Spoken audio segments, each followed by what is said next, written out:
Hello, good morning, and welcome to September the 8th of 2025. My name is Thom Rigsby, and this is your AmCon Daily Brief. On today's show, September isn't just the end of summer, it's the start of new patterns. Before we dive in, let's check in with the ASAT team and today's Daily Sit Rep. This is your AmCon Daily Sit Rep for September the 8th, 2025. Up first today, an essential device for hurricane preparedness. In areas prone to hurricanes like Hawaii, traditional communication methods relying on cell phones and internet may fail during emergencies. Ham radios provide a reliable alternative, allowing communication without the need for cell towers or internet. Operators can send messages, medical supply lists, and requests for assistance within their communities and beyond. Getting licensed to operate a ham radio is recommended to ensure proper training and confidence during such situations. In other news, a rise in incidents involving criminals impersonating police officers has law enforcement officials urging caution nationwide. These impersonators have been reported wearing badges and bulletproof vests to deceive people, sometimes resulting in violent encounters. Authorities advise requesting identification, pulling over in safe, well-lit areas if stopped by someone claiming to be police, and immediately calling 911 if suspicious. Staying alert and cautious can protect you from these dangerous scams. Turning now to health. A new study has found that consuming large amounts of ultra-processed foods such as cookies, breakfast cereals, and sugary drinks may be linked to the early signs of Parkinson's disease. These early symptoms can appear years before typical disease diagnosis. While the study does not prove causation, it highlights a strong association between dietary habits and neurological health, underscoring the importance of mindful eating. Adding to the concerns about processed foods, another major study in the UK has linked additives found in ultra-processed foods, like flavor enhancers, coloring agents, and artificial sweeteners, to a higher risk of death over an 11-year period. The risk of mortality increases with the proportion of these foods in a person's diet, emphasizing the benefits of reducing intake of heavily processed items for overall health. Finally, a reminder regarding protests and civil unrest in various locations nationwide. Several protests and vigils are scheduled in cities such as New York, Pasadena, and Minneapolis over the coming days. Situational awareness remains crucial. Always be aware of your surroundings, know your exits, and report any suspicious activity to local authorities or the ISAT team when safe to do so. Now for today's weather.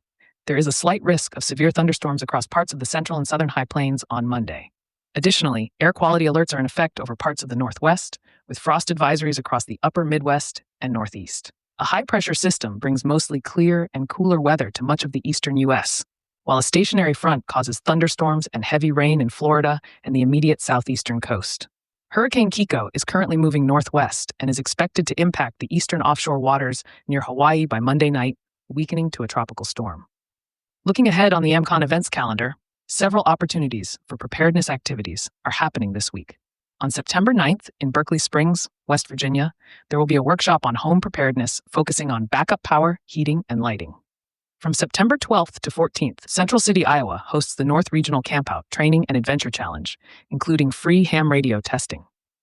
The Broward County, Florida chapter meets September 13th to discuss outdoor skills and communication field deployment. Members can access the American Contingency members-only site to get the full report and more in-depth analysis of today's stories, along with practical preparedness tips, training opportunities, and resources to help you, your family, and your neighborhood stay crisis ready. Summer's rhythm is loose. Late mornings, flexible days, lighter traffic. Then, suddenly, the first school bell rings and everything changes. Roads are crowded with buses and commuters, mornings become rushed, and evenings fill with practices, homework, and routines. It's easy to treat this as just another seasonal annoyance, but for preparedness, it's a major transition point. Your family's daily patterns, when you're home, when you're away, and how you move, are all changing at once. That means your risks are changing also. Preparedness always starts with awareness, and awareness begins with patterns.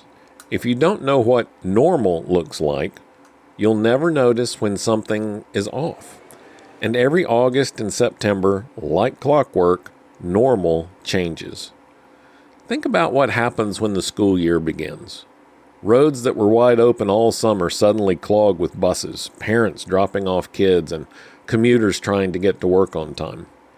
Intersections that felt easy in July are now jammed. That's not just annoying, It's a shift in risk. More cars, more pedestrians, more distractions mean more opportunity for accidents. It doesn't stop at the roads. Think about your house. In summer, there's usually somebody home. Kids, parents, neighbors working outside. Come September, whole neighborhoods empty out between 8 and 3. That leaves houses, pets, even packages on porches more exposed. A routine change for you is also a routine change for anyone looking to take advantage. And what about your family rhythm? Kids who used to roll out of bed late now need structure. Lunches packed, bags ready, schedules locked in. Evenings that were flexible now fill with practices, rehearsals, and homework. Everyone's moving faster and stress levels creep up. And stress leads to mistakes, forgetting a backpack, missing a pickup, or leaving a door unlocked. Preparedness isn't about ignoring these changes, and it's not about trying to freeze life in summer mode. It's about noticing the shift, accepting it, and adapting. That's the heart of situational awareness, knowing the baseline so you can see when it changes. And here's the real leadership moment. When you adapt quickly, you set the tone for everyone else. For your kids, your spouse, even your neighbors will follow your calm example. They'll sense that you're paying attention, that you're ready, and that confidence reduces their stress. Preparedness is contagious, and so is panic.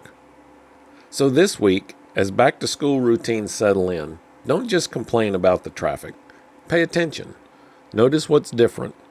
Because the same skill that helps you adjust to a new school year pattern is the same skill that helps you adapt when big disruptions come.